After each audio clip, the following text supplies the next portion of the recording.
Now mga sir, may 7 inches tayo na headlight. Yan po yung low niya. Testing natin, no? Ito naman yung high. And ito yung park light na yellow, ring light. And ito naman yung white.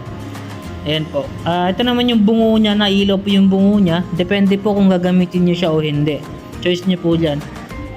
Ito, testing natin kung gaano kalakas yung buga sa wall. Testing natin, no? Yan yung high. Yan, ulitin natin yung ring light, white. Yan, ito yung ano niya. Yan, testing natin pag nasa pader. Yan yung low. Okay, yan yung low, no? Yan yung sa pader niya. At testing natin yung high. Okay. Yan yung high niya, may spotlight siya na maliit sa taas. Yan lang yung kaibahan ng high and low. Okay, testing natin sa sa labas. Yan, ito yung sa labas. Pag yan yung low niya. Okay, low.